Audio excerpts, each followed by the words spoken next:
allocate money for a project and you go and you ask yourself, iyo pesa ilifanya kazi gani? But here, I have been, because I had spinal problems, I've been through physio at Aga Khan, at Nairobi Hospital, and I want to tell you that this facility has better equipment than all the private hospitals in Kenya. This facility has better equipment and coordination than all the facilities I've been even in India.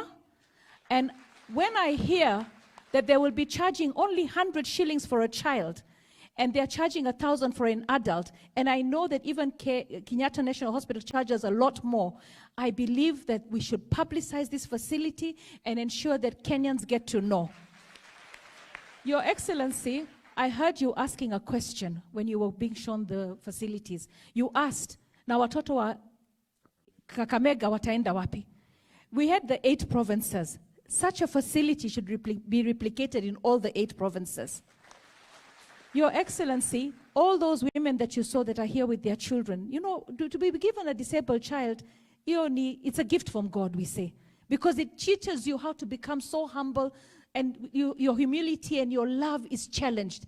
So when you're given a disabled child, you are actually given a blessing, because if you can love that child, you are actually going to be a superhuman being.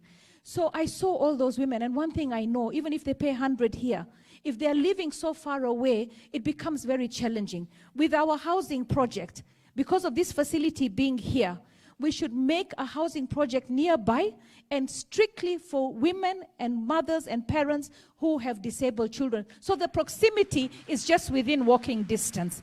So we should try and make a holistic approach to dealing with disability. And you know now, Your Excellency, first of all, I'm very touched today.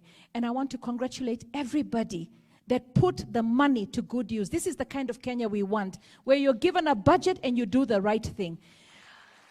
Now that I have your audience, and I know you're a very busy man, Your Excellency, we have a problem at Kenyatta National Hospital. They're detaining patients. There are a lot of patients being detained, beds being occupied by people who should go home. And us as politicians, we are actually crippling Kenyatta National Hospital, because over the last 10 years, they've probably written 10 billion shillings. And when they get a budget, they're not being given the 10 billion that they've written off. So they need to be replenished with their budget so that they can be able, because if you're given a budget for the year and you wrote off last year, because patients couldn't pay, then obviously you're sinking in a big hole. So Kenyatta National Hospital is challenged. I don't want any of those patients to spend Christmas in the hospital. Some are detained for even 6 months, 1 year. I really pray that you will give a directive to release all those detained patients, because that is part of your UHC. The community health promoters that you recently launched, I want to advise them to waende watafute hawa watoto ambao wamefungwa kwa manyumba.